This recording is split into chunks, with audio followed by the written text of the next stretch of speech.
Good morning everyone. आप सभी का फिर से एक बार स्वागत है भारत एग्ज़ाम सॉल्यूशन पर। दोस्तों, आज हम लोग मध्यकाल में झारखंड से संबंधित टॉपिक को कवर करने वाले हैं। यह वीडियो का दूसरा भाग होगा। पहला भाग हम लोगों ने पिछले दिन ही देखे थे। दोस्तों, यदि आप झारखंड से संबंधित किसी भी एग्ज़ाम की प्रिपरेशन कर रहे हो, जैसे कि JPSC, JSSC, CGL, excise constable, तो यह वीडियो आपके लिए काफ़ी महत्वपूर्ण होने वाला है। आप इस वीडियो सेशन को अंत तक देखें और अपने दोस्तों के साथ शेयर करें ताकि उन्हें भी कुछ सीखने और जानने को मौका मिल सके। तो हम लोग चर्चा कर रहे थे मध्यकाल में झारखंड। मध्यकाल में झारखंड को दो भाग में बांटा गया है। पहला है पूर्व मध्यकाल और दूसरा है उत्तर मध्यकाल। तो पिछले दिनों हम लोग पढ़ रहे थे पूर्व मध्यकाल। पूर्व मध्यकाल में हम लोग आज दूसरा वंश के बारे में पढ़ेंगे। वह है पलामू का चेरो वंश।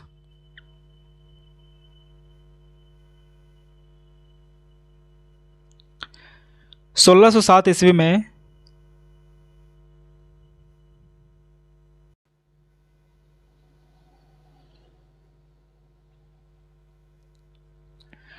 1607 ईस्वी में अबुल फजल के पुत्र अफजल खां को जहांगीर ने बिहार का सूबेदार नियुक्त किया। बिहार का सूबेदार 1607 में किसे नियुक्त किया गया? तो अबुल फजल के पुत्र अफजल खान को। किसने नियुक्त किया? तो यहाँ से क्वेश्चन बन सकता है जहांगीर ने। अफजल खान ने जहांगीर के आदेश से पलामू के चेरो राजाओं के विरुद्ध एक सैन्य अभियान चलाया। उसके आक्रमण के समय पलामू का चेरोवंशी शासक अनंत राय था, परंतु आक्रमण के 2 सप्ताह के भीतर ही बीमारी से अफजल खां की मृत्यु हो गई तथा यह अभियान असफल हो गया। नेक्स्ट पॉइंट है 1612 ईस्वी में अनंत राय की मृत्यु के पश्चात सहबल राय पलामू का शासक बना। इसने अपने राज्य का विस्तार सड़क आजम जीटी रोड पर चौपारण से हजारीबाग तक किया। सहबल राय बंगाल की ओर जाने वाले मुगल काफिलों को लूट लिया करता था। इससे शाहजहां नाराज हो गया तथा उसने सहबल राय को बंदी बनाकर दिल्ली लाने का आदेश दिया। जहांगीर ने अपने मनोरंजन हेतु सहबल राय को एक बाघ से लड़ने का आदेश दिया। इस लड़ाई में सहबल राय की मृत्यु हो गई। नेक्स्ट पॉइंट है सहबल राय की मृत्यु का समाचार मिलते ही चेरों ने सीमावर्ती मुगल क्षेत्रों में उत्पात मचाना प्रारंभ कर दिया, जिसका मुगल अधिकारियों ने दमन कर दिया। नेक्स्ट है बिष्णुपुर पंचायत पर आक्रमण। जहांगीर के शासनकाल में मुगल सेना ने मानभूम के बिष्णुपुर पर अधिकार करने में सफलता प्राप्त की। जहांगीर द्वारा 1607 ईस्वी में अफजल खां को बिहार का सूबेदार नियुक्त किया तथा अफजल खां ने बंगाल के मुगल सूबेदार इस्लाम खां के साथ मिलकर पंचायत के जमींदार वीर हमीर को पराजित किया।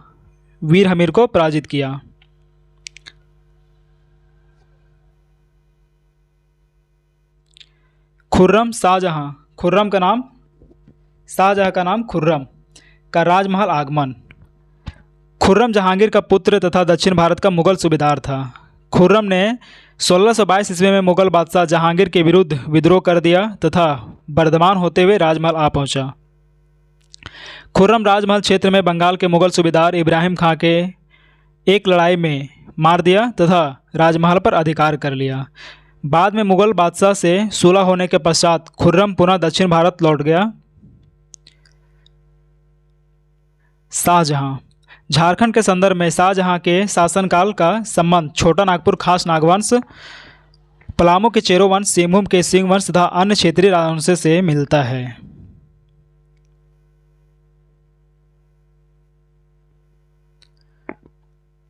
अगला शासक है छोटा नागपुर खास का नागवंश।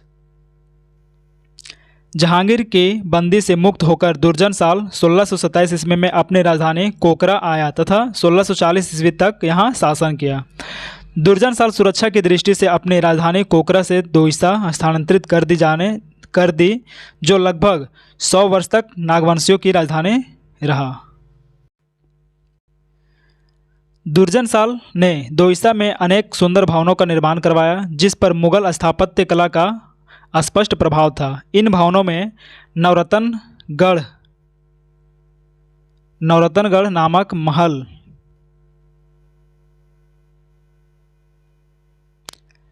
सर्वाधिक महत्वपूर्ण भवन था। इस भवन में मुगलों से प्रभावित झरोखा दर्शन की भी व्यवस्था थी। दुर्जन साल की मृत्यु के उपरांत 1640 ईस्वी में रघुनाथ शाह 1640 से 1690 ईस्वी तक नागवंशी शासक रहा।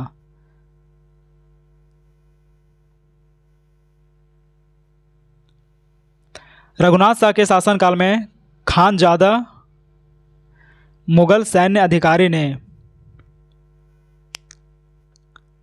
आक्रमण किया, जिसके परिणाम स्वरूप रघुनाथ शाह ने मुगल बादशाह को मालगुजारी देना स्वीकार करके संधि कर ली।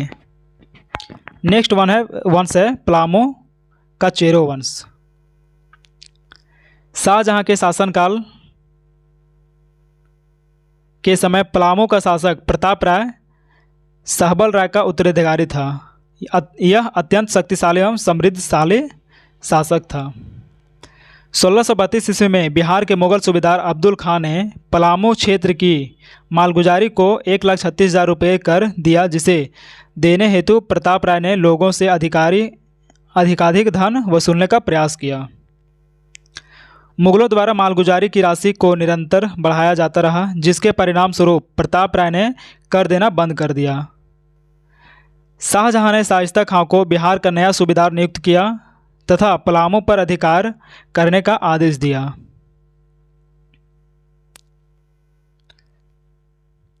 शाइस्ता खां ने 1641 में पलामू के चेरो राज्य पर आक्रमण किया। प्रताप राय ने इस आक्रमण के बाद शाइस्ता खां से संधि करते हुए 80,000 रुपये देने व पटना में हाजिरी लगाना स्वीकार किया।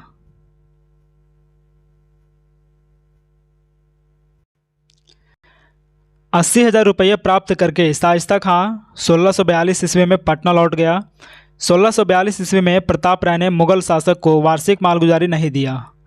नेक्स्ट पॉइंट है 1643 ईस्वी में शाहजहां ने शाइस्ता खां को इतिकाद खां को बिहार का सूबेदार नियुक्त किया तथा पलामू के शासक के विरुद्ध कार्रवाई करने का आदेश दिया।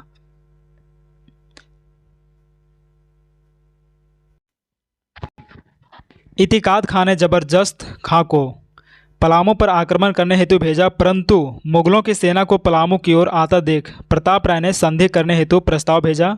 इस प्रस्ताव में प्रताप राय ने 1,00,000 रुपये व एक हाथी देने का अतिरिक्त साथ पटना चलने की स्वीकृति प्रदान की। 1,00,000 रुपये व एक हाथी देने के अतिरिक्त पटना चलने की भी स्वीकृति प्रदान की। नेक्स्ट पॉइंट है इतिकाद खां की सिफारिश पर 1644 ईस्वी में शाहजहां ने प्रताप राय को 1,000 मनसब प्रदान किया तथा पलामू को उसी के अधिकार में देते हुए 1 करोड़ रुपये की सालाना मालगुजारी तय कर दी। नेक्स्ट पॉइंट है पलामू पर आक्रमण कर प्रताप राय को संधि हेतु विवश करने वाले जबरदस्त खां को 2 हाजिरी मनसबदार नियुक्त किया गया। प्रताप राय की मृत्यु के बाद पलामू पर कुछ समय तक भोपाल राय तथा उसके बाद मेदिनी राय का शासन रहा। भोपाल राय तथा मेदिनी राय का शासन रहा। पुराना पलामू किला का निर्माण प्रताप राय के शासनकाल में हुआ। पुराना किला का निर्माण प्रताप राय के शासनकाल में हुआ था। बाद में मेदिनी राय ने यहाँ पर नया किला का निर्माण करवाया था। तीसरा पॉइंट है सिंहभूम का सिंह वंश। शाहजहां के समय सिंह वंशी शासक उड़ीसा के मुगल सूबेदार के माध्यम से मालगुजारी देते थे। अन्य क्षेत्रीय राजवंश में देखते हैं शाहजहां के शासनकाल में पंचेत राजा वीर नारायण सिंह ने मुगलों से पराजित होने के बाद अपनी राजधानी को परिवर्तित कर दिया। 1639 में बंगाल की राजधानी राजमहल थी। यहाँ पर मुगलों का एक टकसाल भी था। मुगलों का एक टकसाल भी था कहाँ पे? तो राजमहल में 1639 ईस्वी में। औरंगजेब के शासनकाल में बंगाल की राजधानी को राजमहल से परिवर्तित करके ढाका कर दिया गया। नेक्स्ट शासक का नाम है शाह शुजा। शाह शुजा शाहजहां का पुत्र था। यह बंगाल और उड़ीसा का गवर्नर था। इसने भी राजमहल को अपनी राजधानी बनाया था। नेक्स्ट है औरंगजेब।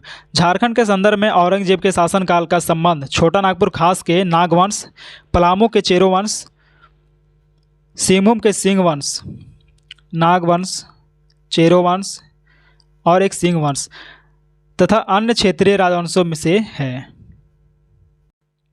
अब है छोटा नागपुर खास का नागवंश। नागवंशी शासक रघुनाथ शाह 1640 से लेकर के 1690 ईस्वी तक और राम शाह 1690 ईस्वी से लेकर के 1715 ईस्वी तक औरंगजेब के समकालीन थे। औरंगजेब के शासनकाल में अधिकांश समय तक कोकरा का नागवंशी राजा रघुनाथ शाह था।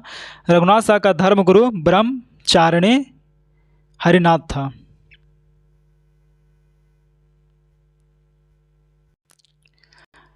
रघुनाथ शाह अत्यंत धार्मिक प्रवृत्ति और दानी स्वभाव का था।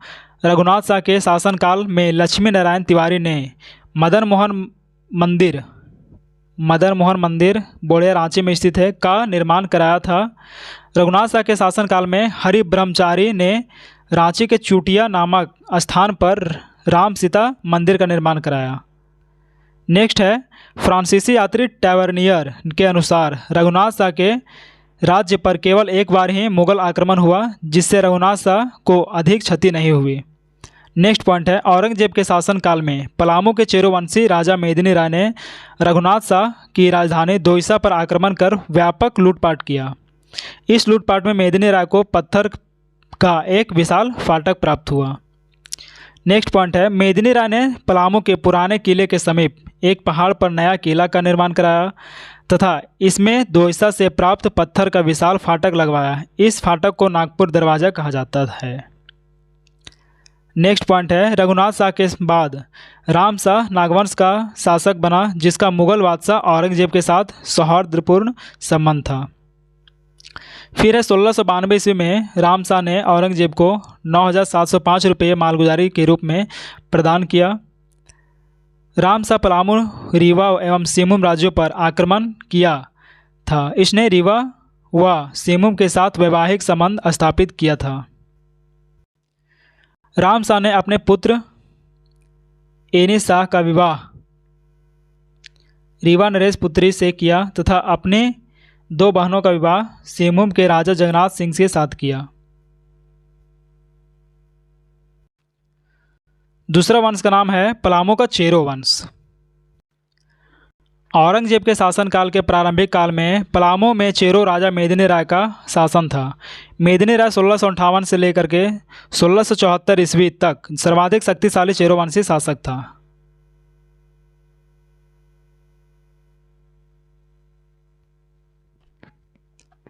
मेदिनी राय ने मुगलों की अधीनता स्वीकार करने तथा उन्हें कर देने से मना कर दिया था। इसके साथ ही वह सीमावर्ती मुगल राज्यों पर आक्रमण कर लूटपाट भी करता था। औरंगजेब ने अपने सूबेदार दाऊद खां को 1660 ईस्वी में पलामू पर आक्रमण करने व मेदिनी राय से कर वसूलने हेतु भेजा था। नेक्स्ट पॉइंट है 23 अप्रैल 1660 को दाऊद खां पटना से चला तथा सबसे पहले दाऊद खां ने 5 मई 1660 को कोठी के किले तथा इसके बाद 3 जून 1660 को कुंडा के किले पर अधिकार कर लिया। कुंडा के शासक चुन राय ने पराजित होने के बाद इस्लाम धर्म स्वीकार कर लिया। इसने नाराज होकर मेदिनी राय के कहने पर सुरवर राय, चुन राय के भाई का नाम था, चुन राय की हत्या कर दी।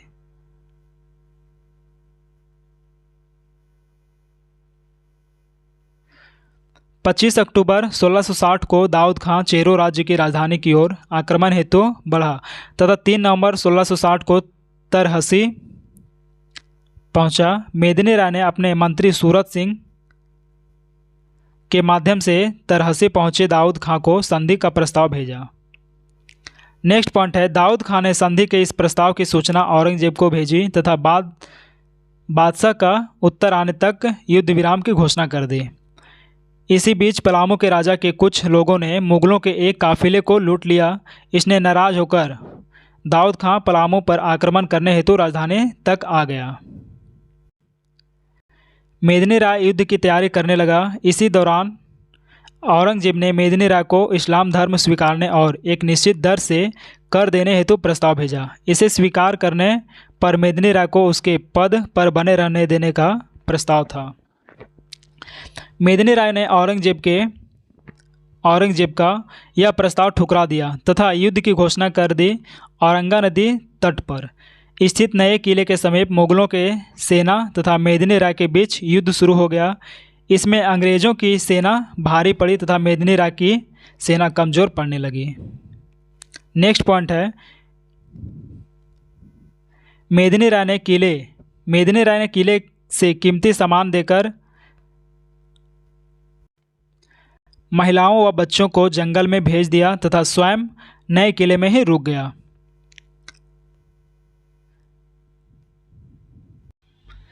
मुगल सेना द्वारा नए किले पर आक्रमण करने के बाद मेदिनी राय भी जंगल की ओर भागा। बाद में मेदिनी राय ने सरगुजा में शरण ली थी। इस प्रकार पुराने व नए किले सहित चेरो राज्य पर मुगलों का अधिकार कर लिया। कुछ समय बाद साहसी चेरों ने पुनः देवगन के किले पास मुगलों से युद्ध किया, परंतु दाऊद खां एक सेनापति शेख सफ़ी ने उन्हें पराजित कर इस किले भी कब्जा कर लिया। दाऊद खां ने पलामू पर विजय प्राप्त करने के बाद यहाँ प्रशासनिक व्यवस्था स्थापित करके मनकली खां को यहाँ का फौजदार नियुक्त किया तथा स्वयं पटना लौट गया। दाऊद खां ने पलामू विजय स्मृति में पलामू किला में एक मस्जिद का निर्माण भी कराया था। दाऊद खां पटना लौटते समय पलामू किले का सिंह द्वार अपने साथ ले गया तथा उसे दाऊद नगर की अपनी गढ़ी में लगवा दिया। नेक्स्ट पॉइंट है, इस अभियान की सफलता से खुश होकर मुगल बादशाह औरंगजेब ने दाऊद खां को पुरस्कृत के रूप में 50,000 रुपये की मोतियों की माला दी थी तथा औरंगाबाद स्थित अमछा मनोस व गोह नामक स्थान उसके अधीन कर दिया।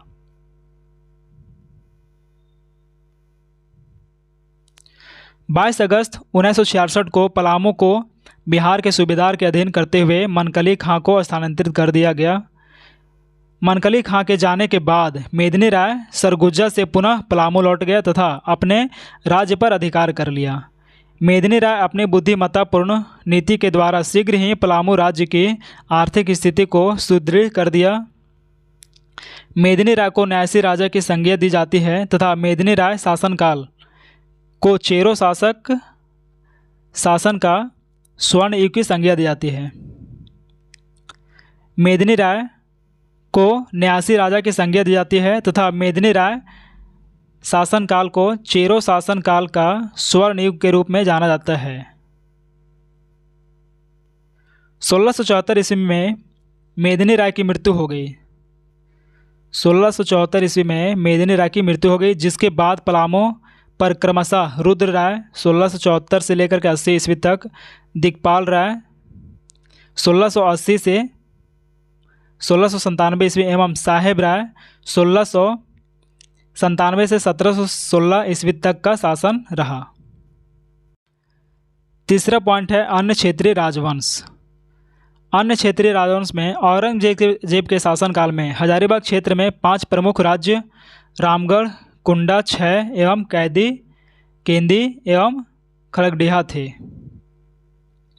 प्रमुख राज्य इस प्रकार है: रामगढ़, कुंडा, छह, केंदी एवं खड़गडिहा।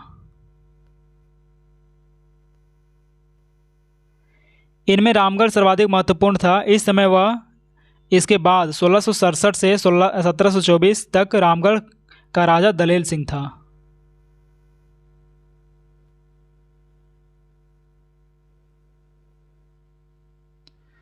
1670 ईस्वी में दलेल सिंह ने अपनी राजधानी को बादम से हटाकर रामगढ़ में स्थापित कर दी, क्योंकि बादम मुस्लिम आक्रमणकारियों के मार्ग के बीच में स्थित था।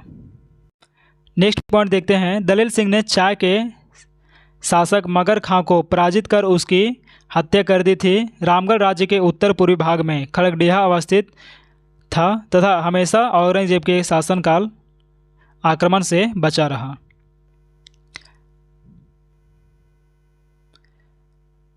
कुंडा राज्य की स्थापना औरंगजेब के एक अधिकारी राम सिंह ने की थी। 1669 ईस्वी में औरंगजेब ने राम सिंह को मराठों पिंडारियों से रक्षा हेतु बाबलतार, पिम्भूरी, बरवाडी व नागदर्रा की जिम्मेदारी प्रदान की। केंदी राज्य वर्तमान चतरा जिले में स्थित है तथा जिसके पूर्व में 6 राज्य अवस्थित था। औरंगजेब द्वारा बंगाल की राजधानी को राजमहल से ढाका स्थानांतरित करने के बाद 1695 से 96 में मिदनापुर बंगाल के शोभा सिंह व उड़ीसा के अफगान रहीम खां ने राजमहल क्षेत्र में लूटपाट की तथा इस पर कब्जा कर लिया। 1697 ईस्वी में जबरदस्त खां ने इसे पुनः मुक्त कराया। नेक्स्ट पॉइंट है, मराठा के आक्रमण के परिणाम स्वरूप झारखंड पर से मुगलों का प्रभाव समाप्त हो गया। झारखंड में धनबाद एकमात्र ऐसा क्षेत्र था जो मुस्लिम आक्रमणकारों से पूर्णतः बचा रहा। अन्य तथ्य देखते हैं। पहला पॉइंट है, पाल शासकों के काल झारखंड में बौद्ध धर्म की वज्रयान शाखा का विस्तार हुआ। उड़ीसा के राजा नरसिंह देव द्वितीय ने 12वीं सदी में स्वयं को झारखंड का राजा घोषित कर दिया। गुलाम वंश समय झारखंड की सीमा में मुस्लिम सेनाओं की छावनियां स्थापित की गई थी। इल्तुतमिश तथा बलबन के शासनकाल में झारखंड गुलाम वंश के प्रभाव से मुक्त रहा था। इल्तुतमिश तथा बलबन के समय झारखंड में शक्तिशाली नागवंशी राजा हरिकर्ण का शासन था। कोकरा के नागवंशी शासकों को मुगलकालीन ग्रंथों में जमींदार ए खान आलमा यानी कि होरों के खान का मालिक से संबंधित किया गया है। दोस्तों, आज का वीडियो यहीं समाप्त होता है। मध्यकाल में झारखंड का यह दूसरा भाग था। उम्मीद करते हैं यह वीडियो आप लोगों को काफ़ी पसंद आया होगा। यदि आप इस चैनल पर नए हैं और वीडियो को पहली बार देख रहे हैं तो वीडियो को लाइक कर दें और चैनल को सब्सक्राइब कर लें और अपने दोस्तों के साथ शेयर कर दें। धन्यवाद। जय हिंद। मिलते हैं नेक्स्ट वीडियो में।